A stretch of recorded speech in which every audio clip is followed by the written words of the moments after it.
giggling goat. I'm thinking I just might stay for New Year's Eve. Thank you all for being here. It's indeed a pleasure for me to be able to travel with Rick and our family and spend time in Iowa. I've known him since I was 8 years old. We dated for 16 years before we got married. We've been married for 29 years, so if there's a secret out there, I don't want to know it. He's a great leader. He's a principled leader. He's a conservative. He's been the longest-serving governor for the state of Texas. People ask me, what separates your husband from the rest of the candidates in the field? And I said, he is a true optimist. He believes that America's days are best ahead of us, not behind us.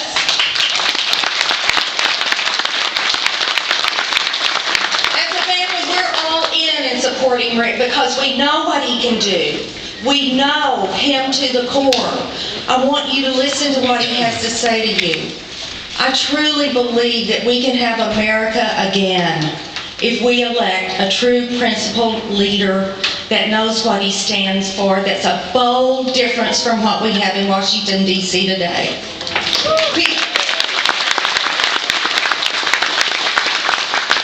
For my New Year's resolution, I'm going to do everything I can to help Rick Perry get elected President of the United States. I hope that you will join us on January the 3rd and come out and caucus for him. With that, ladies and gentlemen, my husband, Rick Perry.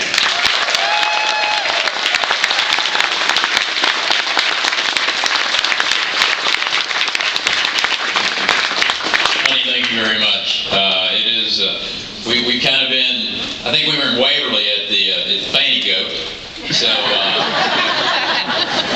a little bit before that, we were over at, let's see, I think, Doughy Joey's. And so now here we are at the Giggling Goat. So I told him, I said, we've had more fun as we've traveled across Iowa, the small towns and places that remind us a lot of where Anita and I grew up, and the people are substantially, we could transfer all of you to little small towns in Texas, and it'd be the same people and be the same values.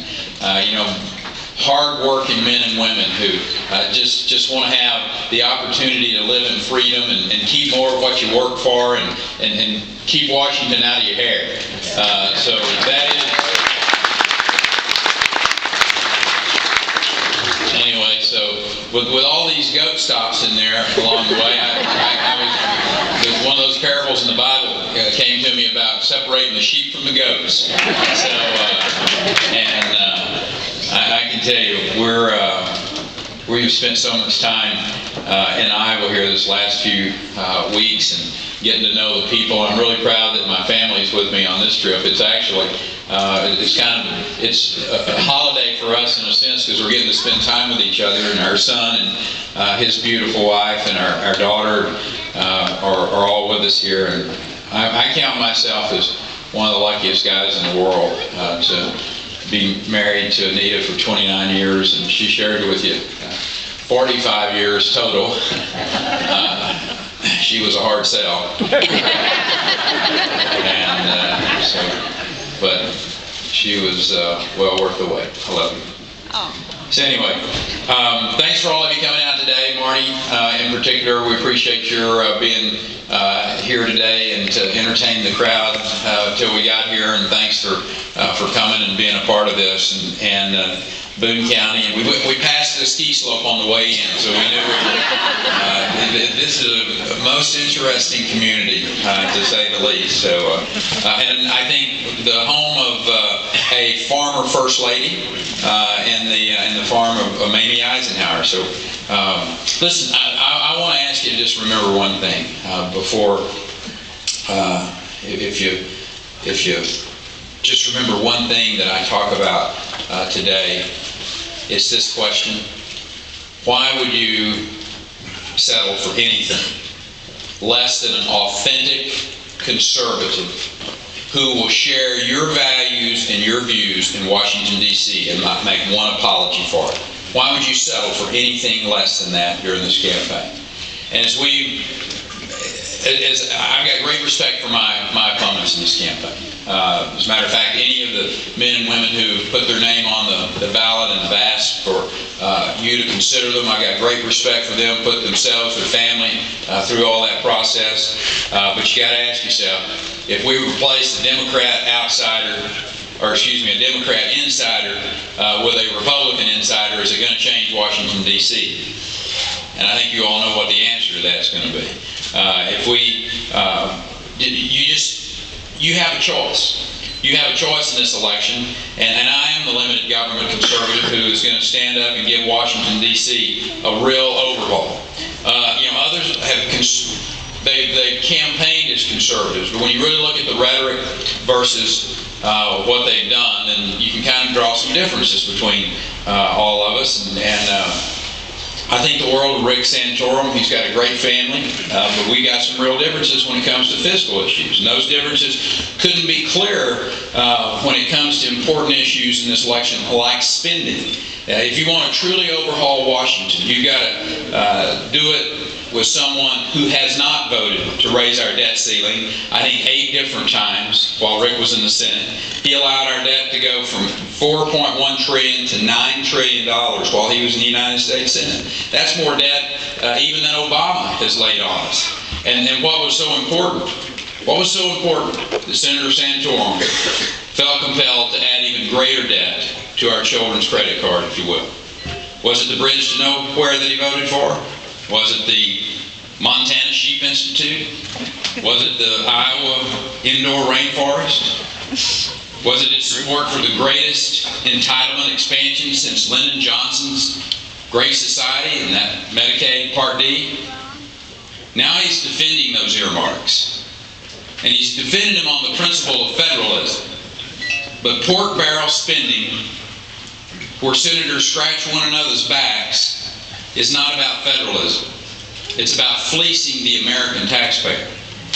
And I raise these issues because, in the end, elections come down to differences. And what I'm telling you is that you don't have to settle for another Washington insider or anybody that's trying to tell you that they're conservative, but their record is not that. You can choose among various individuals who collectively between them got 63 years of congressional time. Or you can pick a governor who has signed 6 balanced budgets, who has cut spending, who has worked with the private sector to create over 1 million jobs in my home state, while America was losing 2 million jobs. I believe the federal government should do a few things, and do those few things really well, and then get out of the way, and let the private sector do what the private sector does best, which is to risk its capital and create jobs. That's what the federal government should be about, instead of this one-size-fits-all. We're going to tell all of you how to live your lives, from how to deliver health care to how to educate your children. And matter of fact, next week they're going to tell you what light bulbs you can buy. Yes.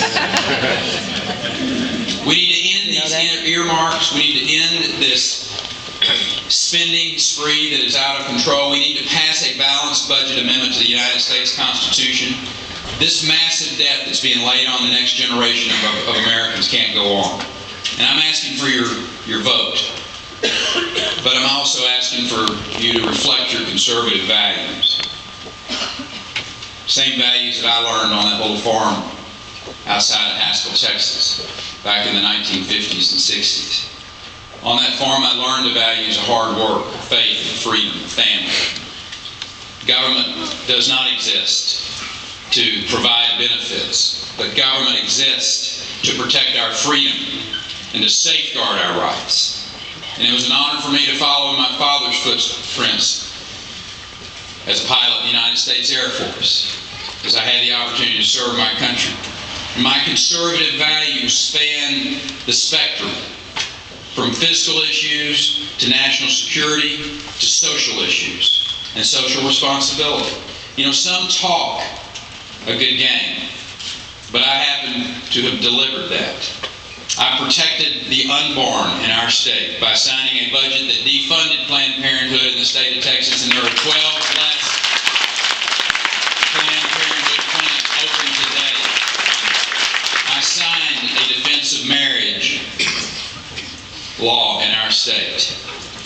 Some candidates campaign on voting for bills that never even got to the president's desk. I'm campaigning on laws that I've signed into law. I want to be the anti-establishment candidate that goes to Washington, D.C. and represents your values. And I want to go and be there with a sense of purpose. And that purpose will be to make Washington, D.C. as inconsequential in your life as I can make it every day.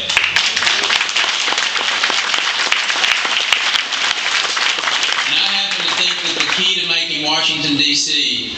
is inconsequential in your life is to putting in place, installing with a constitutional amendment, a part-time Congress where they spend less time in Washington, they make less money, they have half the staff that they've got at least, they spend their time back home in a real job back in the district living under the laws that they passed. That is a powerful message that we need to send during this election and this opportunity that we have. Our country's calling us. Our children are waiting for us to answer that call. You know, I think about the prophet Isaiah as God was asking, whom shall I send and who will go for us? And Isaiah said, here am I, send me.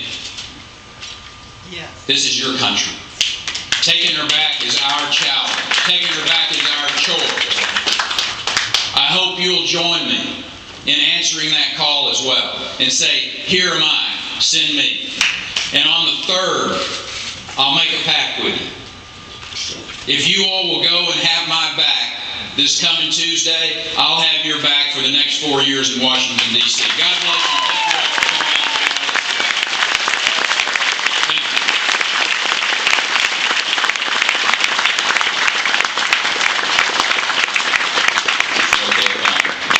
Answer a few questions. Is that all right? I'm going to open it up. Yes, ma'am. Your comment that you want a part-time Congress, how would you do that? I would do it the same way we would get our balanced budget amendment. Obviously, we're not going to go to Washington and say, hey, how about cutting your pay and cutting your time in Washington and cutting your staff size and go back home and get a regular job would probably not occur. But if the American people stand up with a president who is committed to passing a constitutional amendment, not only that balances the budget of this country, but also puts into place a part-time Congress. And let me share with you why that is not a radical idea. I've had the great privilege for the last 11 years of being the chief executive officer of the second most populous state in the nation and also the 13th largest economy. Our legislature meets for 140 days every other year. They come in January of that odd year and they get their work done, and 140 days the clock quits. At that particular point in time, they have to have had their work done, their balanced budget, and then they go back home and live under the laws that they pass. We pay them $600 a month. Part-time Congress, part-time legislatures work. And as a matter of fact, I think if you want to get back our freedoms in this country, you just think about the connection. As our government has gotten bigger and bigger, our freedoms have gotten smaller and smaller. Limit the amount of time that Congress can stay in town, limit their pay, limit their salaries, or their staff, and let them come back and have regular jobs back in their districts. And I will suggest to you that America will be a better place to live, and you will have more of your freedoms.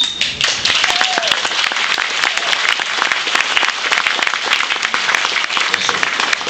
Terry, I've been trying to contact you for the past 6 years.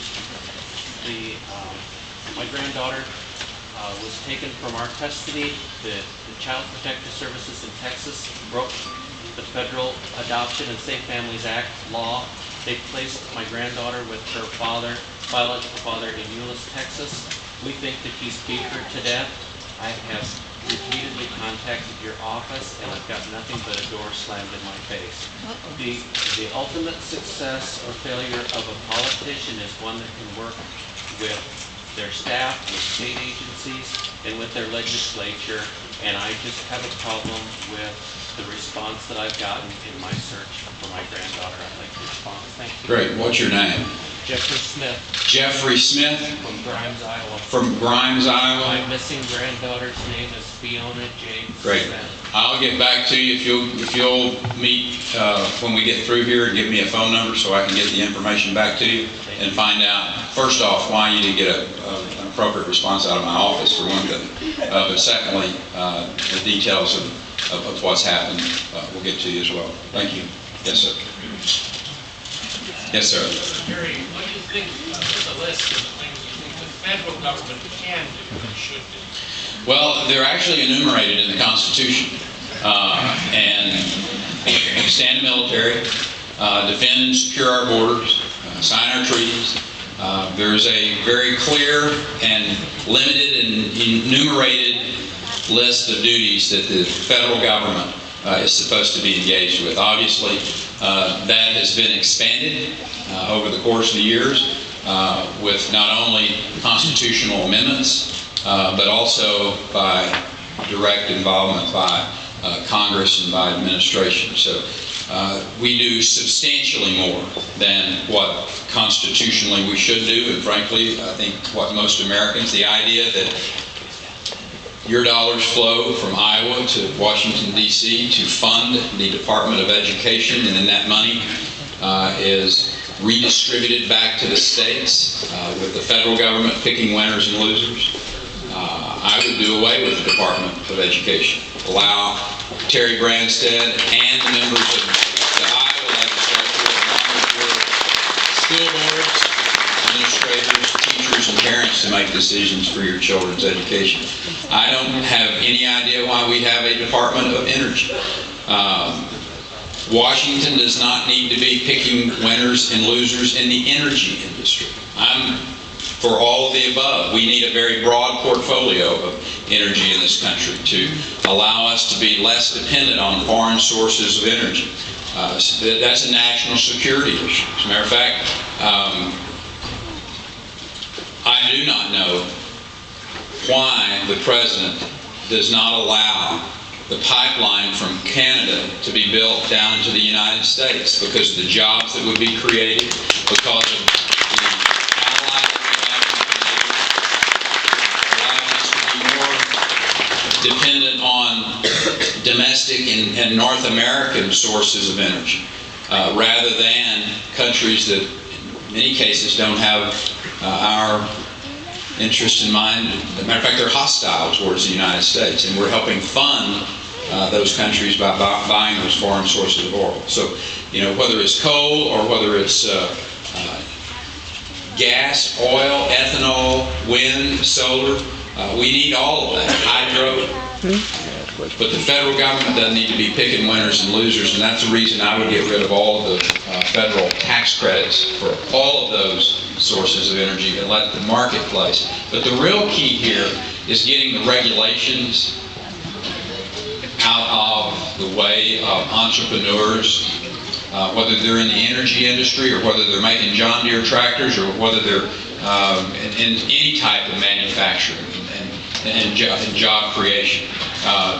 Obamacare is probably the most onerous regulation that's coming down the tracks at us. Dodd-Frank banking regulation is strangling our community banks and costing you because of the cost of compliance. I mean, these regulations are the real hidden job killer in America today. And we need a president who will stand up firmly and put people in place in these agencies of government that share their philosophy, that Americans, and particularly the states, can better run their businesses, particularly when you look at environmental laws and when you look at banking regulations and those types of issues, and allow the states to be more in control of those than one size fits all out of Washington, D.C. Yes, ma'am. We've all been seeing how partisan Washington is right now. What are you going to do to help fix that, help everyone work together and do it better? Well, for the last 11 years, I worked with both political parties as the governor of Texas. I mean, we are not a bright red state. In national elections and our statewide elected officials are Republican, but as late as I believe 2009, we had 76 Republicans and 74 Democrats in our Texas House of Representatives. That's pretty evenly split, and we are able to get our work done. I think it's just a matter of understanding that we're Americans first. I root for my team. I think my team's right. I think the values of the Republican Party, whether it's limited government, the philosophy that the Republican Party is about, whether it's protecting life, or I'm not going to back off of those principles. But when it comes to budgeting, when it comes to being able to sit down and work with both sides of the aisle, I've been doing that for 11 years. As a matter of fact, I've been doing it for longer than that, but as the governor, and I think executive governing experience is really important. As we go to Washington and use that experience, I highly respect everyone else that's running, as I said earlier in my remarks. But the fact is, I'm the only person who has a record of creating jobs from that executive governing position. No one else has done that before. Yes, ma'am. First off, I want to thank you for your service to our country when you were in the Air Force. Roger that. And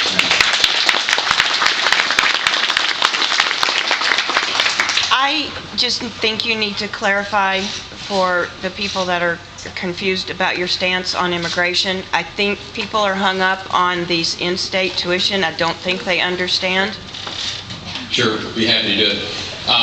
Here's all of the governors, particularly border governors, inherited, whether they've been there for 11 years as I have, or whether they just went into office in 2009 as Susana Martinez in New Mexico.